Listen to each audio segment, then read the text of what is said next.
Welcome back to the deep dive. Today, we aren't just peeling back a layer of the onion, we are detonating a truth bomb right in the middle of the kitchen. It is definitely a heavy one today.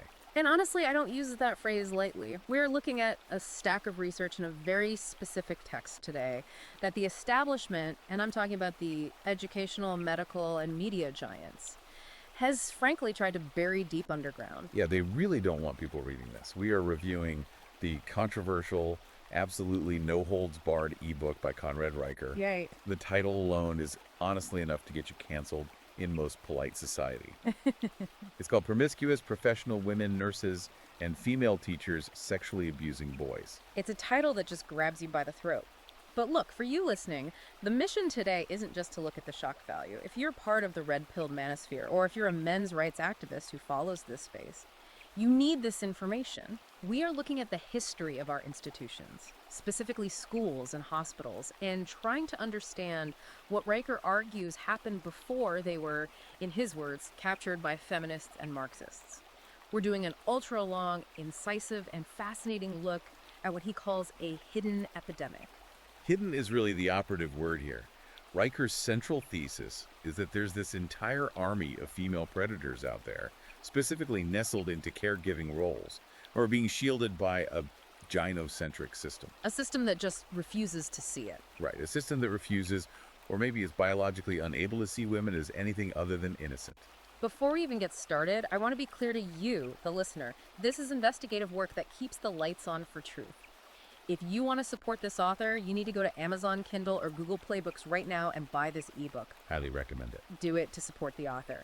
And while you're at it, please make sure you like and subscribe to our feed immediately so you don't miss these deep dives. We depend on you to keep this going. It is crucial to go to the source material, too, because Reicher lays out data that you simply won't see on the evening news.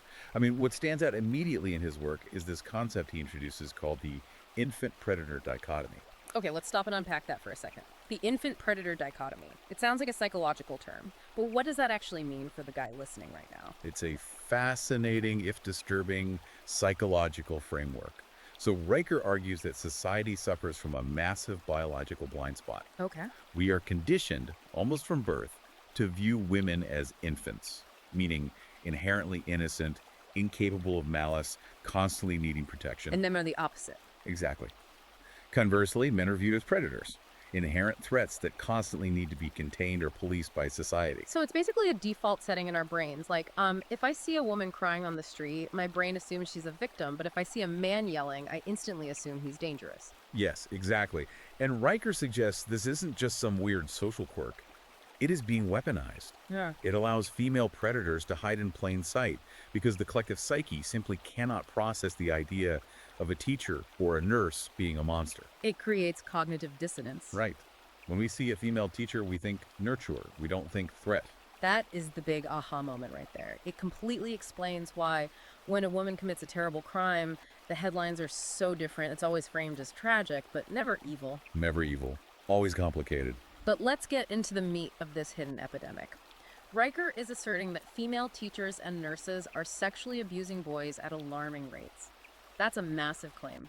If that's true, why aren't we seeing it in the official stats? Because of data manipulation. Reicher explicitly analyzes how agencies like the FBI and the CDC actually handle these statistics. He points out a massive legal loophole regarding the definition of rape itself. Well, what kind of loophole? Well, for a very long time, and in many jurisdictions still today, rape was legally defined as being made to penetrate. Made to penetrate. I mean, that sounds technical, but I can see where this is going. That implies a male anatomy doing the penetrating. Precisely. If the law defines rape solely as a male perpetrating on a female, then a woman forcing a boy to have sex is statistically categorized as something entirely different. Wow. So what does it get logged as? It gets logged as sexual assault, unlawful contact, or even just miscellaneous incidents. Reicher points out that this statistical sleight of hand effectively erases millions of male victims from the record entirely. They literally don't count as rape victims in the federal database. They do not. So the data is cooked. They're cooking the books to maintain the narrative that only men are abusers. That is terrifying. It really is. And Reicher connects this to the wounded healer archetype, right? We have this deep-seated cultural belief that women in these professions are nurturing angels. But the book brings up some horrific examples that shatter that image. There was that specific case mentioned, the nurse on Reddit. Yeah, that was a chilling anecdote Riker dug up. He describes a thread where a nurse openly bragged online about sleeping with a high school football player she was treating. Bragging about it. Bragging. But here's the kicker. Her justification wasn't remorse, it wasn't guilt. She justified it by saying he looked mature for his age. He looked mature. We hear that excuse constantly in these cases. It feels like a convenient way to shift the blame onto the victim's biology. That's exactly what it is. Riker uses this to illustrate how female predation is often masked as empowerment or sexual liberation. Because she is the healer, and because she views herself as the ultimate prize, she completely ignores the power dynamic. And the age of the victim. And the age. In her mind, she's doing him a favor. And the institutions absolutely know what's happening. This is where we get into the pass the trash phenomenon. Now, I've heard this term before regarding priests, but Riker really drills down into how schools handle this with female teachers. Why aren't they just being arrested? It comes down to a systemic cover-up driven by cowardice and optics. Think about it. When a male teacher crosses a line, or frankly is even just accused of crossing a line, he's usually fired immediately, prosecuted, and his face is plastered everywhere. His life is over. Over. But Riker argues that when a female teacher is caught grooming or abusing a boy, the school administrators panic. They panic about the school's reputation, I assume. Exactly. They are worried about the school's progressive image, or they just want to avoid a messy lawsuit. So instead of calling the police, they simply transfer her to a different district, or they move her into a quiet administrative role. Just shuffle her around. Right. They seal the HR file, give her a glowing recommendation just to get her out the door, and she goes on to victimize someone else in the next town over. So they are literally recycling predators into new hunting grounds. That is pass the trash in a nutshell. It preserves the institution's image at the direct expense of the boys. Let's talk about the grooming tactics themselves. Riker devotes Chapter 3 entirely to this. I think a lot of people assume this stuff just happens in the heat of the moment, but Riker argues it's a highly calculated process. It is entirely calculated. Riker breaks it down into stages, and it reads almost like a predator's playbook. First, there is isolation. What does that look like? Innocent-looking stuff at first. Keeping a boy after class for extra help, or offering special mentoring. Then, once they have that isolation, comes trauma bonding. Trauma bonding. That's a specific psychological term. How does a teacher use that on a student? This part is insidious. The teacher confides in the student. She starts telling him about her abusive husband, her lonely life, her personal struggles. She completely reverses the adult-child roles. Oh, I see. She makes the boy feel like he is the one who needs to protect her. She weaponizes his natural biological male instinct to be a protector and a provider. Which naturally leads to erotic transference. Right. Once that bond is formed, she starts complimenting him, telling him he's so mature for his age, engaging in physical touch, a hand on the shoulder, a hug that lasts just a little too long. Blurring the lines. Exactly. And Riker argues that modern feminist pedagogy actually encourages this boundary blurring. He cites the National Education Association's Beyond the Binary Guide, which encourages teachers to disrupt toxic masculinity. Wow. Riker claims this ideological framework is used to justify physical intimacy that would otherwise be massively red flagged. They frame the grooming as providing emotional support or breaking down gender barriers. We have to talk about Mary Kay Letourneau. If there is a ground zero for this cultural delusion in America, it's that case. Riker identifies that case as the ultimate template. Back in 1996, when she raped her 12-year-old student, the media didn't frame it as a horrific crime. No, they didn't. They framed it as a forbidden love story. Riker points out the absolute absurdity of the studio audience cheering when the victim, a sixth grader who was literally still missing baby teeth, was paraded on daytime TV. I remember that vividly. It was treated like a daytime soap opera. The framing was totally different than if the genders were reversed. Night and day. And that case solidified this cultural delusion, the idea that when a woman does it, it's romance. When a man does it, it's a federal crime. And Riker argues we haven't moved past that at all. Not at all. We've just gotten better at hiding it under bureaucracy. He mentions the Texas teacher, Alexandria Vera, who impregnated a 13-year-old.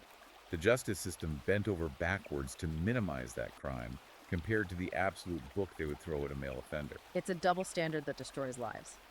But let's shift gears to the hospitals. Because if schools are the grooming grounds, Riker argues hospitals are the cover-up factories. And this part, I have to admit, this part was genuinely tough to read. The hospital dynamic is terrifying because of the absolute vulnerability of the patients. Nurses wield two very specific weapons: access, and authority. But Riker details allegations of what he terms pharmacological rape. That phrase alone is a nightmare. What does pharmacological rape actually involve? Because it sounds like sci-fi. It's darker than sci-fi. It involves using medical access to drugs or procedures to sexually abuse patients.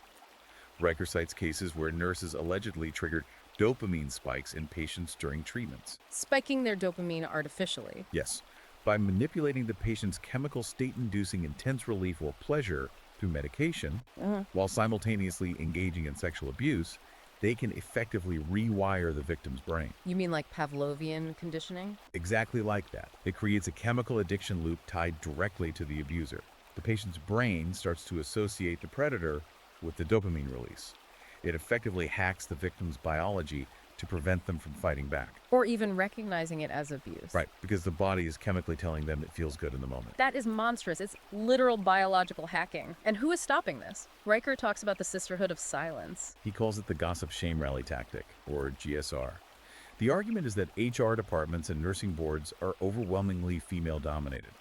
So Riker suggests there is an unwritten ironclad rule: thou shalt not snitch on sister nurses. So it's basically the blue wall of silence for police, but for nurses. Exactly, but with a highly gendered twist. He contrasts this with male careers in healthcare, which are destroyed instantly upon a single accusation. But for women, there is a rallying effect. They close ranks. They protect a predator to protect the profession's overall reputation as angels. They will gossip about and completely shame the accuser or the whistleblower until they quit. He brings up Jean Jones, the angel of death, as proof that the maternal instinct itself can be corrupted. Jean Jones is the extreme historical example. She murdered infants so she could try to save them and play the hero for the doctors. Right.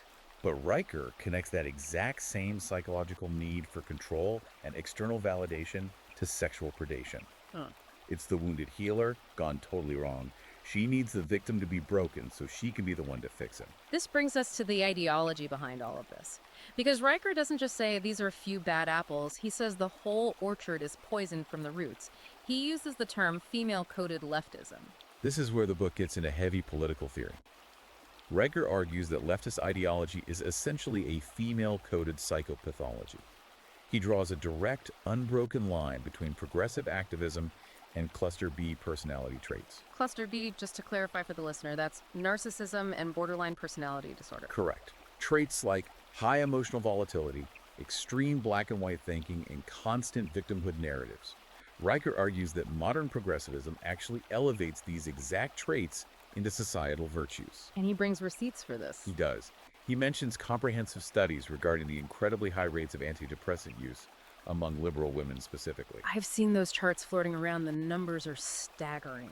Riker argues this indicates a collective mental instability that is being projected onto society as public policy. He literally describes it as estrogen-fueled mass psychosis. Wow. The instability isn't being treated by therapists, it's being codified into our laws and HR policies. That perfectly connects to weaponized victimhood. We saw this play out on the national stage with the Duke Lacrosse case and obviously with Amber Heard versus Johnny Depp. Riker uses those specific cases to demonstrate the gossip shame rally mechanism working on a macro scale. It's entirely about destroying male reputations without a shred of due process. Just based on an accusation. Right. In the Amber Heard trial, Riker points out how the initial accusation was treated as gospel truth by the media, purely because of her gender. It's a system designed to automatically believe the infant and punish the predator, completely regardless of the facts. Take the Evergreen State College meltdown with Brett Weinstein, too. The institutions just play right along. And that brings us to the safe space fallacy. Riker talks about cry closets at Berkeley and trauma blankets at Brown University. It sounds like a bad joke, but it's real life. He argues this deeply infantilizes adults. By treating words as violence and treating feelings as actual facts, institutions create a culture of weaponized fragility. And how is that used? This fragility is then used to silence logic. If you use objective facts that happen to hurt someone's feelings, you are accused of being violent. It shuts down all rational discourse, which Riker identifies as a traditionally masculine value. It's a literal war on logic. But I want to really dig into the economic side now, because the critique we constantly hear from the mainstream is that women are economically oppressed by the patriarchy. Riker completely flips the script with the concept of womb capitalism. This section aggressively challenges the standard narrative of the wage gap.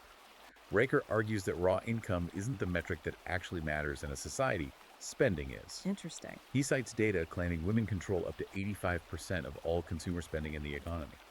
Yet when you look at tax contributions, who is actually funding the state, paving the roads, funding the military, the vast bulk of the net tax base is provided by male labor. Let me get this straight. So his argument is that men earn the wealth, the state taxes it from them, and women spend it. Essentially, yes. He argues the entire system is a massive, silent transfer of wealth from men to women, facilitated by the state. And he goes after the pink tax extremely hard. You mean the idea that women pay more for pink razors or shampoo, and that proves oppression? Right, the idea that they are being exploited by corporate pricing. Riker calls it a complete myth. He argues that the vast majority of female spending isn't on necessities, but on vanity. Like what? Luxury goods, cosmetic surgery, fast fashion. He frames this not as oppression, but as a massive drain on civilizational resources. Instead of capital building infrastructure or funding new technology, it's going toward what he calls vanity consumption. So he's saying civilization is literally being hollowed out to buy designer handbags. Exactly. And the result of this hollowing out, according to Riker, is demographic collapse. And we're seeing this in real time across the globe. Yeah, he points to Sweden and Japan as the canaries in the coal mine, right? Yes. In Japan, he discusses the phenomenon of herbivore men. These are men who have simply looked at the deal and checked out of society. They just walk away. They refuse to date, they refuse to marry, and they refuse to participate in the corporate rat race because the gynocracy has made the cost of participation far too high for them. And the birth rates over there are crashing way below replacement levels. Exactly. Riker connects feminist ideology directly to this crash. If men check out because they're constantly demonized, and women are culturally encouraged to prioritize corporate careers and self-actualization over building a family, the civilization literally stops reproducing. He frames it as a slow-motion suicide of the West. A suicide by vanity and ideology. Now, if you are a man caught in the system, the legal system is where the betrayal feels the most acute. Riker drops a heavy statistic here. He claims female sex offenders receive sentences 63% shorter than males for the exact same crimes. That is what Riker calls the pussy pass, codified into actual law. But it goes way beyond just criminal court. He dissects the family court system, specifically targeting the Duluth model. Could you define that for us? I hear Duluth model thrown around a lot in MRA circles, but what is it technically? It's a framework used by law enforcement in domestic violence cases. It was built on the radical sociological idea that all domestic violence is essentially patriarchal terrorism. Meaning something men inherently do to control women. Right. So the model instructs police to view the male as the primary aggressor by default, even if the woman is actively hitting the man when the cops arrive. The system looks at the man and asks, "What did you do to provoke her?" Or they just assume he is the threat because he's bigger. Precisely. It systematically removes the very possibility of female violence from the legal equation. Which pairs perfectly with the tender years doctrine. Right, the legal presumption that the mother is automatically the better, more nurturing parent for young children. Riker argues these frameworks aren't about child welfare at all. They are specifically designed to strip fathers of their rights and their assets. He talks about divorce rape, doesn't he? He does. The massive financial incentives for women to break up families simply because they know the state will enforce the asset transfer and the alimony payments using the threat of violence against the man. It gets even crazier with the hormonal legal defenses. I couldn't believe this part when I was reading it. The PMS defense. It sounds completely like fiction, but Riker cites real cases like Sally Challen in the UK. The legal argument there is that hormonal imbalances like PMDD or severe PMS can legally diminish a woman's responsibility for violent acts. Including murder. And Riker asks the most obvious question. If testosterone were used as a legal defense for male violence, if a guy went to the judge and said, "Sorry, Your Honor, I just have naturally high TRO," he would be laughed straight out of the courtroom. He'd get a longer sentence. But female biology is increasingly being accepted by judges as a get-out-of-jail-free card. So we have a system that is culturally, economically, and legally stacked entirely against men. It feels overwhelming. For a lot of guys listening, it feels like the walls are closing in. But Riker doesn't just leave us in the pit. Chapter 19 is the Resistance Toolkit. This is where we get actionable advice. This is where the book makes a hard pivot from analysis to pure survival. If you're a father, Riker says you need to fundamentally stop trusting the system. You need to be paranoid.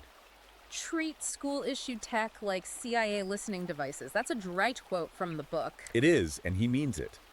He advises parents to start filing FOIA Freedom of Information Act requests at their local schools. Don't just ask what they are teaching. Right, don't just ask for the syllabus. Ask for the exact budget of the diversity training. Ask for the administrative email logs. Riker says you need to document absolutely everything. He says if a female educator is interacting with your son alone, you record it. Always. Do not rely on her word, because as we've established, the system will inherently believe the infant over the predator. And he also talks about financial DNA laws. Yes, specific legal strategies to protect your assets before you ever get married or involved in family court.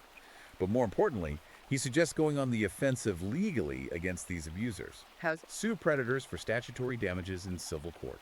Hit them in the wallet. If the criminal courts won't punish them because of the sentencing disparity, use the civil courts to ruin them financially. It's about fighting fire with fire. And ultimately, underneath all the tactics, it's about reclaiming values. Riker's final argument is that we have to actively reject the secular decay of these feminist institutions.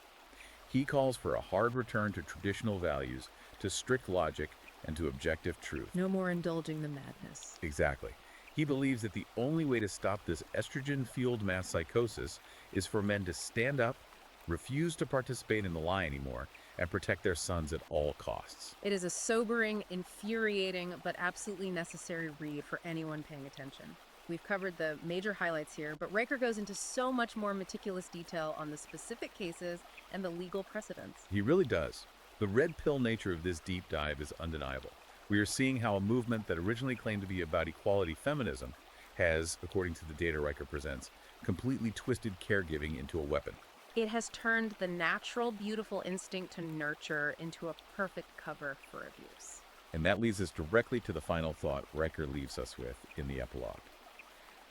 Western civilization hinges entirely on truth and logic. Right. Right now, those foundational pillars are under direct attack by a system that prioritizes female emotionalism over empirical facts. It raises a terrifying question for you listening. If we don't restore accountability, if we don't start looking at these wounded healers with clear, objective eyes, what happens to the next generation of boys? Are they just acceptable collateral damage in this sociological experiment? It's a question we can't ignore anymore. It is the question you need to answer for yourself. Look, if you want the full arsenal of facts, and trust me, Conrad Riker has built an absolute arsenal here, you need to buy this book today. We'll wait on it. Go to Amazon Kindle, go to Google Playbooks right now, search the title, put your money where your mouth is, and support independent authors who are actually telling the truth. And if you want to keep up with his ongoing analysis, you need to follow him online.